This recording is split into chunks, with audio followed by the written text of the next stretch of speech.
Sorry, Leah, forgot to tell you about the music part. It's peppy. Our intro that we always bop a little bit to at the beginning. It does actually feel like a late night talk show when we have the music, right? Too bad we couldn't have like a picture of you like sliding into your square. I know, exactly. So great. Well, welcome Hi. to Getting to Unstuck.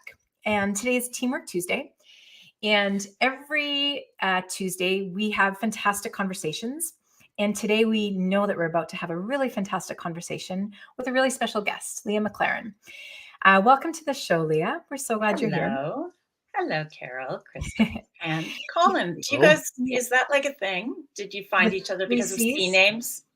Yeah. No, I hadn't noticed that. It wasn't intentional, although we do sometimes sign ourselves as 3 C's. Yeah, exactly. I love it. Yeah. Luckily, we also all have different last names. So if we use our initials, it's like not too confusing. But yeah, that would be awkward if you all had the same last name. Totally. Like, I swear to God, we're not related. That's right.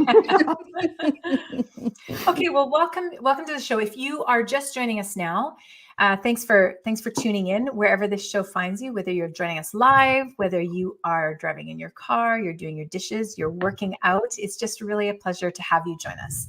Every day or every episode, we are talking about things in the workplace and in life, about how we can reclaim our humanity around those areas and just continue to build a better world through becoming better people.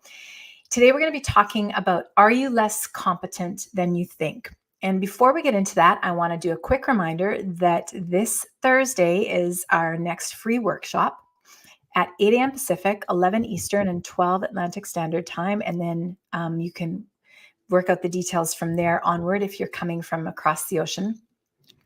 We're going to be talking this month again. We're going to be talking about the future as whole human connection, and you're going to see evidence of that in this conversation. And we're going to be doing a live workshop of how you can start to use coaching as a leader. But right now, here in this place, we're going to be chatting with Leah. Leah she's a fantastic human. First of all, I just want to put that out there. And Colin was the one. You barely know me. Oh, but I vouch for you all the time. I vouch for you. I'll take it. Leah's an award-winning journalist, and she's a screenwriter. She's a novelist. She's had 2 novels, The Continuity Girl and A Better Man. And she's also a memoirist.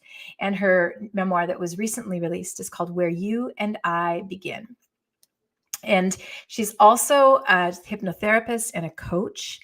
And she has a lot of really great insights today. We're going to be talking about how we can underestimate our competency and where the truth lies somewhere in the middle, and how we can better serve ourselves and the people that we lead. So Leah, welcome to the show. And I am going to hand it over to Carol or Colin to just take it from here. Yeah, I mean, go for it, Carol.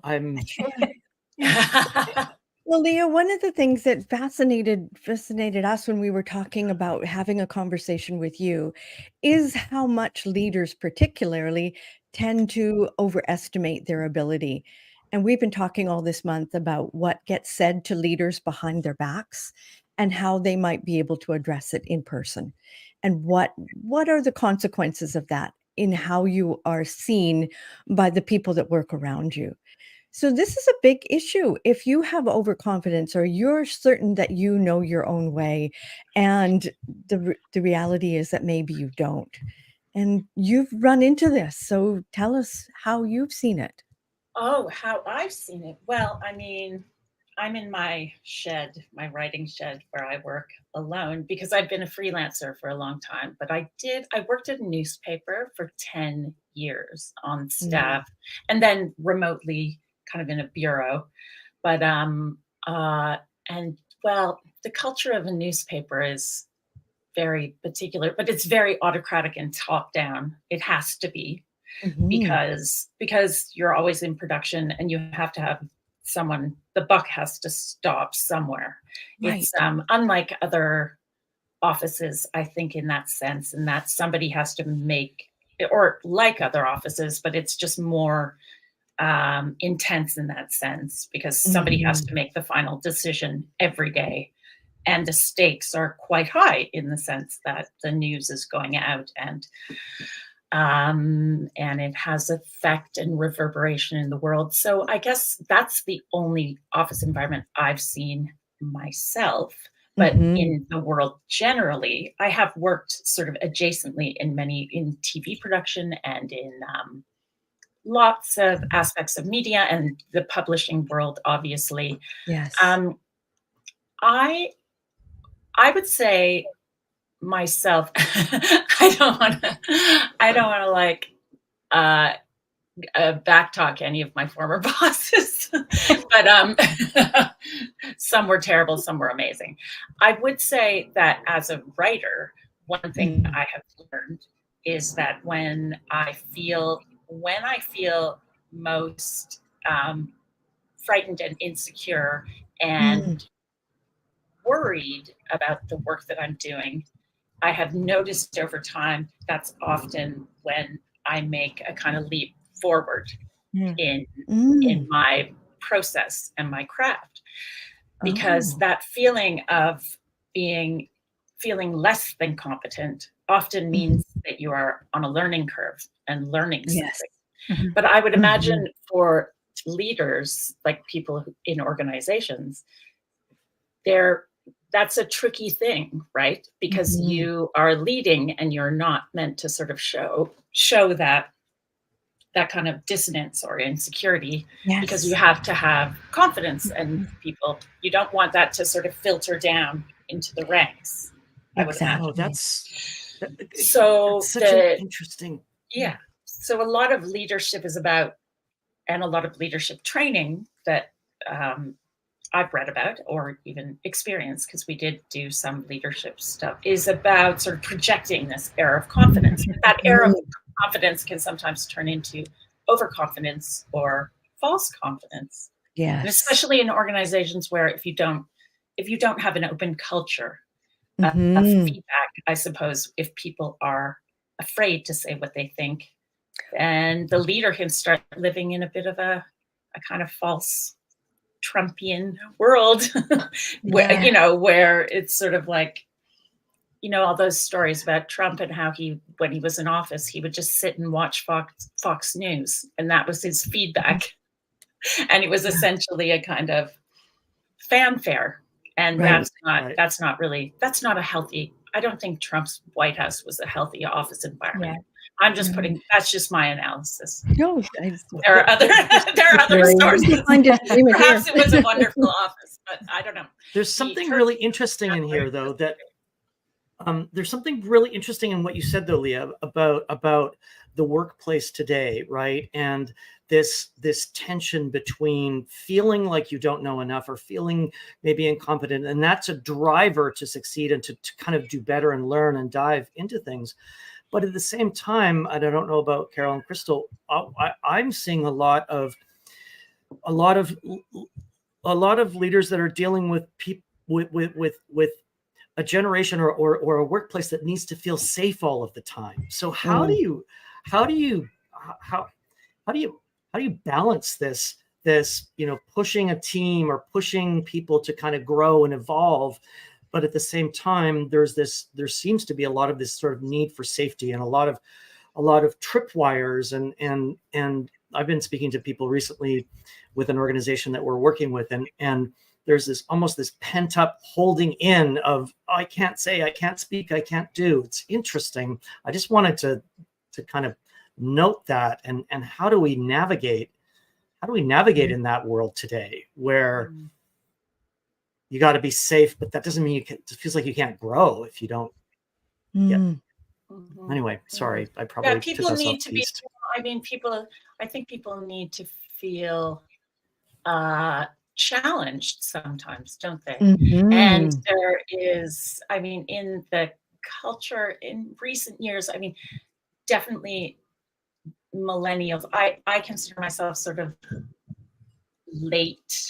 very late Gen X, millennial cusping, you might say. But I'm as old as a millennial can get, and as young as a Gen Xer can get in my demographic. But I find a lot of my millennial friends who I often work with on projects are just way, in a good sense, way more aware of their own, of their feelings, of their, but also of their weaknesses and maybe their strengths. But there is, with that comes potentially a fragility. And I'm more of a generation where you just put your head down and work and push through everything. And I think it's a really healthy thing in a way that things like bullying in the workplace, it has become an issue, because when I was like in my early 20s, it was just, I worked in restaurants, dude. It was just like, that was management. Oh yeah. You were bullied. And it was sort of very top down. I was just like, sorry, isn't that what leadership is? It's like somebody saying, shut up, go do it. And it's good that that's no longer the case. But on the other hand, I also see with some young people, just there is also value in learning to push through your own discomfort. And that discomfort doesn't always mean wounding. Like it isn't always like, oh, I have to go lay down in a dark room, or I need to take a sick day. It's and I think it's probably, there's a bit of a generational split in most workplaces where you have the people in power are going, just go do it. And some of the people who might be really talented people are saying, I feel stressed out. And it's like, yeah, it's a workplace. It's stress. Yeah. That's how we operate. So there's a balance, like stress. I'm fascinated by stress. Okay. Because in my career, I have found it to be often a really good thing. But there is a tipping point where stress, people get burnt out, and how to know that as a leader, I suppose. Well, you brought up the term awareness. I think that is a big piece of it, as whether you're a boss or whether you're an employee, is knowing how you sound and what your reaction is. Because yes, I think there is great value in that we are more aware in general about bullying and about stress. But at the same time, how do we use stress, as you said, to be a motivator and to keep us on a really good, clean edge, working towards something? Because there is always this balance. And I think, well, bullying bosses may not be as visible. I think in some cases what we've seen, if they've just gone underground and they're more subtle about what they do, and it's no longer just shut up and go do that. Well, there is a whole implied. I live in London, England, and also known as the world capital of passive aggression. The English, nobody does passive aggression. Like you Canadians, you think you're good at passive aggression. You have no idea. No, no, I'm just kidding. But it is a very English trait of sort of, would you mind please doing it? And that means do it right now. So yeah. But and that's fine. But passive aggression can be very toxic, I think. But it tends to flourish in cultures where people have what's called, have you ever heard of preference concealment? It's like a sociological term. So preference concealment is studied by sociologists in often in like regimes. So like Berlin, right after the wall fell. So you have this autocratic communist government where you can't say, the Stasi will like round people up if you say anything against the government. Suddenly the wall falls, regime change, basically. And people are like, oh, yay, the party. No, wait, no, I hate the party. No, what do I even think? What are my politics? Like, what are my values?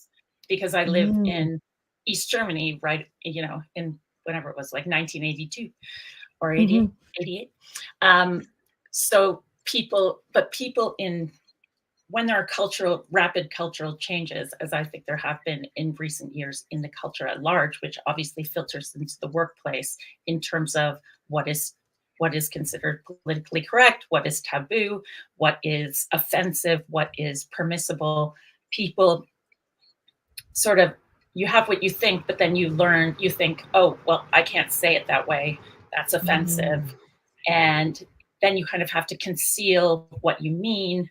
And it creates a culture of preference concealment, which means that when people want to say what they think, like leaders or employees, they might say it in a concealed way. And that can lead to passive aggression. So it's like there's what you're saying, and then there's the subtext. And that can be, I personally, as a Canadian, I don't grapple with passive aggression very well. I would just rather people were more direct. But it's hard to be direct in an office. It's very hard. And I think it's also interesting when you consider, because earlier we were talking about how there's right now in the workforce, there's technically also 4 generations in the workforce at the same time. And so that's a lot of different experiences. It's a lot of different viewpoints. It's a lot of different, like, this is how we've always done it here, or that doesn't make sense to me. So I think that there can be a lot of like communication that's going like this all the time and not connecting. And I'm curious around what your thoughts are around how that plays out in people's perception of their own competence in this scenario. So as a leader, and we work with a lot of leaders at Whole Human Coaching. In fact, that's really essentially all we work with in the business setting, in the workplace setting, but also with individuals because of their own individual leadership. And one of the things that will often come up is either if someone has what would be like a false bravado as a leader, or and almost the opposite, where they have like an imposter syndrome in the fact that they don't feel like they don't deserve it, or that they don't belong there, or somebody else is more qualified. So what are your thoughts around competency? And I remember Colin brought this up before in one of our conversations around the Dunning-Kruger effect. And that was how, and he was like, who I talk about this with? I talk about this with Leah. And I'm curious to dive into that a little bit and give us some understanding around it. Oh, I'm obsessed with the Dunning-Kruger effect. It's one of those. I'm a bit of a sociology geek. So the Dunning-Kruger effect is a famous sociological study. Let me see if I can paraphrase it succinctly. It's a famous sociological study. I think it was done in like the 80s, where a bunch of researchers went into the workplace, and they interviewed everybody, and the main thing they quizzed people on was how competent do you think you are? Rank yourself, then rank your colleagues.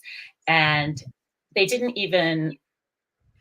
look at actual competency at some point, but the most surprising thing about it was they found that the two worked in kind of inverse proportion. Like the people who rated themselves highly competent were often rated quite incompetent by their colleagues, and vice versa. So the people who rated themselves as incompetent or less competent tended to be rated higher. And of course, every time I talk about Dunning-Kruger to someone who hasn't heard about it, they go, yes, intuitively it makes sense for anyone, not just in the workplace, in the world, right? Like people who sort of think they're the shit are often really annoying.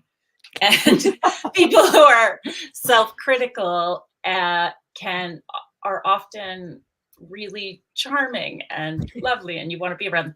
But similarly, it's also like that Michael Pollan, the New York Times food writer, who's brilliant, he writes a lot about food and how to eat, and he says something like, don't take vitamins, be the kind of person who does take vitamins. So meaning the kind of people who take vitamins always rank on studies as healthier, fitter, more, because not necessarily because they take vitamins, but because they're the kind of people who take vitamins take care of themselves because they are worried about their health and they are self-critical. So being self-critical it is directly correlated to competence, but you're not necessarily aware of your own competence.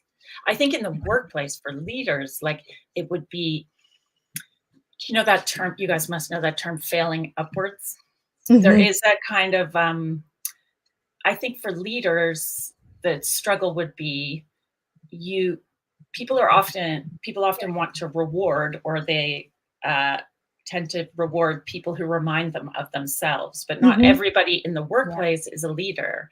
And a lot of highly competent, highly talented people are often don't necessarily outwardly display leadership skills, classic leadership skills like huge social confidence or self-belief, or even a certain amount of bravado, or you know, that to actually manage a workplace well, you have to see people's strengths that they maybe don't see themselves. Exactly. Yes. Yeah. Yes. I don't think that the challenge is to try to convince self-critical people that to be overconfident, but it's to get self-critical people to understand that their self-criticism is a good thing and is part of their part of what they bring to the table in a good way, rather than using it to worry with self-critical, highly competent self-critical people is that they can sometimes burn out. Also that the less competent non-self-critical people often, when I worked in workplace, we called it managing up. So often the people who did less work spent more time polishing apples. Yes. More time managing up, i.e. more time impressing the boss with their dazzling ideas. And then there's this thing where you suddenly the people who worked harder got more work pushed on them because they got the work done. They were competent. And sometimes, not always, but there were some people that seemed to get ahead by doing that, by sort of pushing work off onto highly competent, self-critical people who were less likely to say, excuse me, I'm overloaded, or and those people in toxic organizations, I think, really thrive disproportionately. And if I were running, you know, and clients I work with too, who are in management and executive positions, we do talk about that, like how to actually see, not just recognize the strengths of people who are kind of like you, but also the strengths of people who are very different personality types. Yes. And also not to be dazzled by the incompetent manager up. Shiner. Not to help people fail upwards. I think it's I think leaders should not have a duty to not allow people to fail upward. Yes. But then again, on the other hand, in workplaces, you know, a lot of people, highly competent, self-critical people, maybe don't want more, you know, they might want to make more money and they might deserve a raise, but maybe they don't want a promotion. That whole idea that promotions, that salary should be linked to, should always be, why shouldn't it just be linked to actually productivity, what you bring to the workplace culture, how competent you are? Why does it have to be linked to seniority? Some people are really good leaders, good managers, but I don't know, women have been paid way less than men secretly for still are, right? However long. Why can't we just, if I was the CEO of the world, I'd be like, you know what, you know, Crystal never says anything at meetings, but I'm looking and she's clearly a bit insecure, but I'm just going to give her a raise because I see what she's doing. Yes. Whereas Carol's, you know, she's good in the room, but she's actually not, and she might be good at rousing the crowd. I'm talking, I don't know, but I think that leaders tend to reward other up and upcoming leader types. It's true. And why? Why should that be? Yeah. Oh boy. Yeah. Like- I mean, that's a whole kettle of fish. It is. And I think what I think it comes down to, and certainly what some of the things that we have observed, is this ability to become self-aware. And that what we often are doing in our coaching is helping people we're helping shine a light in those areas where people are still dark about how they are seen or perceived, and how they might be able to grow in their own self-awareness so that they begin to catch themselves in those areas where, I mean, it's like you said, toxic workplaces exist and we run into them all the time. And you have to be able to make a shift and a change in the leadership, in their perceptions, in order to make a shift that happens all the way down. But Do you And find I think with while the you do that, leaders, with the leaders that you work with, how, because according to the Dunning-Kruger effect, it's the Dunning-Kruger has been used to demonstrate often that incompetent people fail upward in organizations. But do you think there's been a shift now with leaders in that they are learning to be more self-critical, or that the leaders that you are coaching are actually of a more self-critical personality type, or are they trying to balance both? I think I'm there's just some curious. of both. Yeah, I think it's both. Yeah, I think it's both, Leah. And I think what people are starting to realize now is that leadership is not a one-size-fits-all scenario. And going back to the generational stuff that we were speaking about earlier, we're now in a workforce where we have 4 generations that are really different than each other, right? Yes. So somebody in their 20s is acting and living and working and communicating and accepting communications very differently than somebody, let's say, in their 50s, right? And we need people are. I see people kind of going. The lights are going on, right? Because it's like we've also seen people saying, "Oh my gosh, I'm not a good leader because these people are coming into my workforce and they don't seem to thrive and they don't seem to work and they don't get it, and then I have to fire them and they take it on themselves." But really, it was a communications issue between somebody that is a millennial and somebody that is just out of university and Gen Z. Just totally different objectives and pain points and success measurements for all these 4 generations. And then you layer in cultural differences or language differences, and it turns into It's quite a mix. much more of it's much more of sort of management, like multi-ethnic management almost, right? Trying to get all of these different perspectives on the same sort of mission vision train. And that's what I think we're all seeing this sort of awakening to, oh, hold on, it's not a one size fits all. The leadership books that I read when I was, younger, we all know the ones, right? It's like you do this and the 7 habits of this, and then you'll be a great leader, right? That checklist, I think, has become much more multidimensional now. It has almost. to be. Yeah. Very multidimensional. Yeah. And I think, Leah, one of the things that is an advantage that we have is that when we're brought into an organization or where we're invited to coach individuals, they're already a little bit ahead of that. So so far, the fact that coaching even has been so widely embraced at an institutional level is pretty revolutionary, right? Yeah. And the ROIs on coaching are 700%. So it is looking and sounding and feeling like something that's needed more and more, because I know when I was, my overachieving younger self, it was just plow ahead, right? Like we were talking about earlier, just notice the grindstone, plow ahead. Doesn't matter what is in the way. When I first met you, you were working for Peter Monk. Yeah, okay, we can Who's go there now dead. He can't sue you. No, but Peter was who I interviewed on that press trip.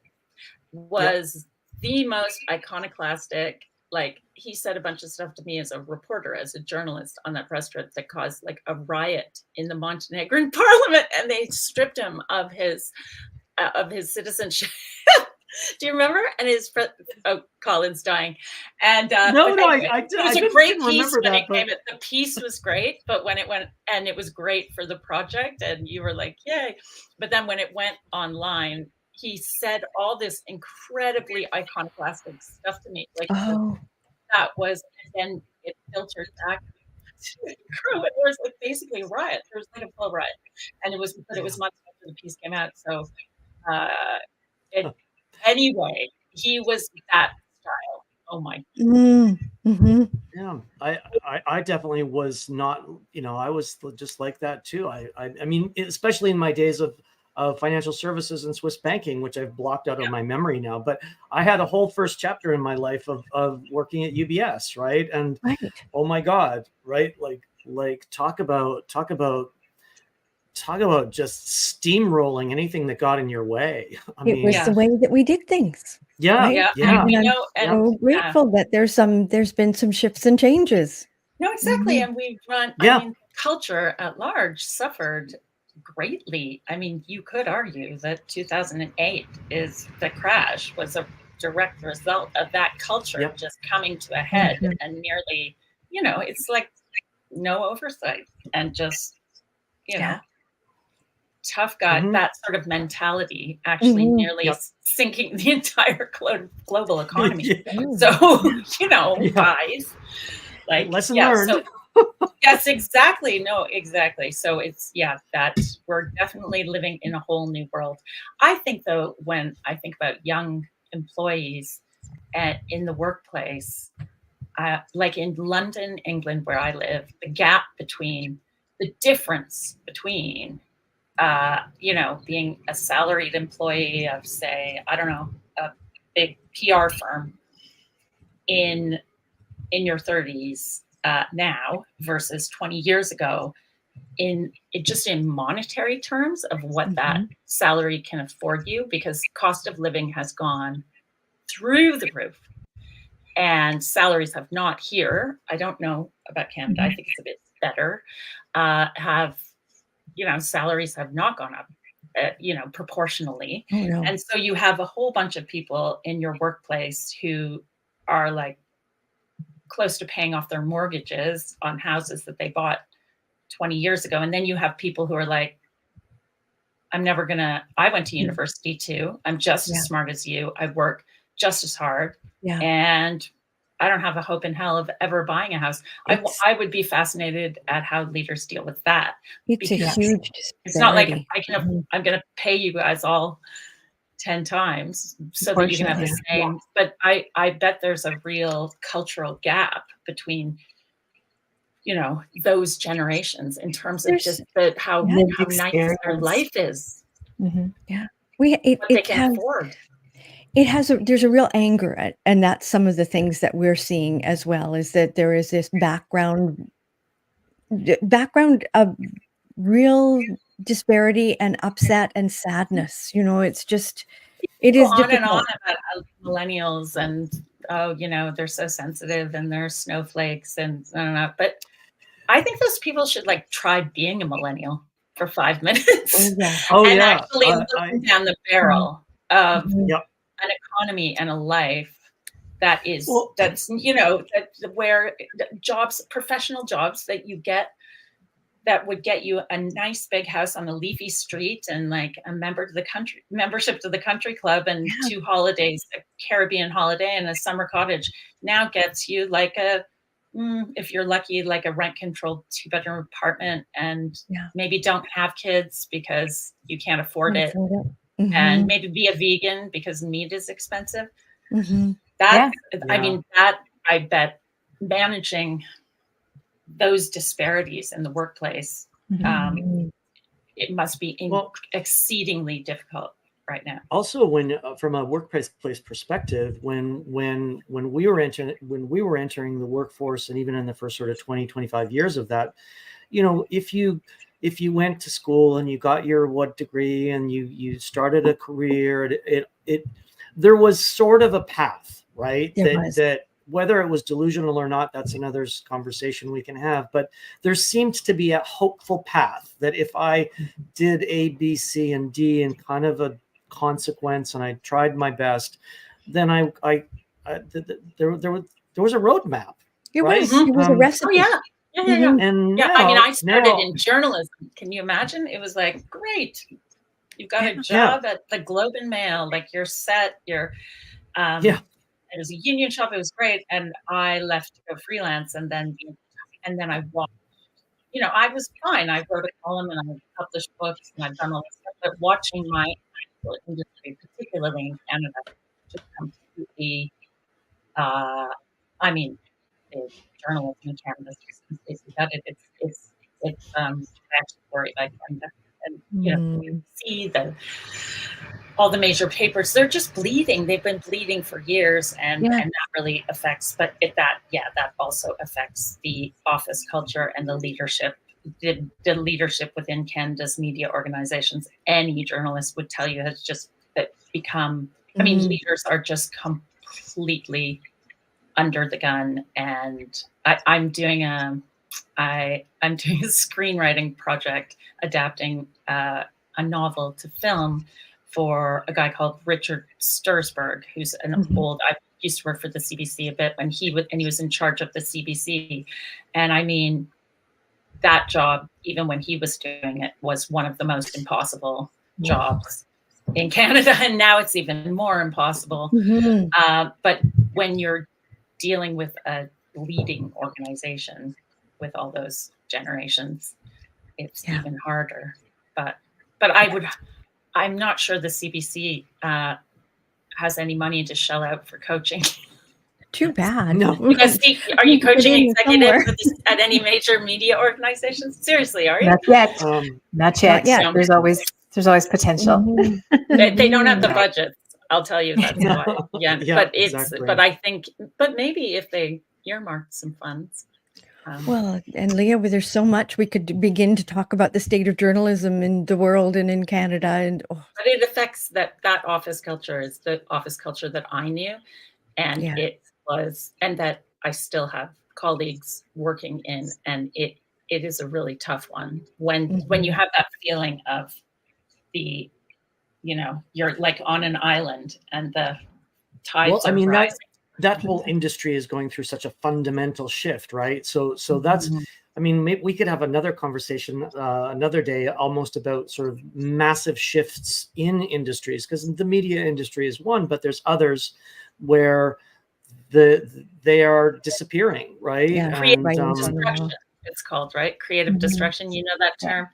Such an interesting term. It's like I'm a piano maker. I'm working at the piano factory. Oh, this thing called the phonograph. Nah, that's never going to go anywhere. Right, exactly. I started, and I remember being shown Google in like my first year at the Globe and Mail when I was a cub reporter, and thinking, oh, cool. With no knowledge of like, this is the end of your industry as you know it. Right. Like, it's been quite an extraordinary ride in that quite sense. a journey. But yes, I that requires huge leadership. Well, let's save that for our next podcast together. Sorry. We should probably wrap up and let you go back to your thank you. London. Thank you, Leah. Thanks for guys. Thanks for joining us today.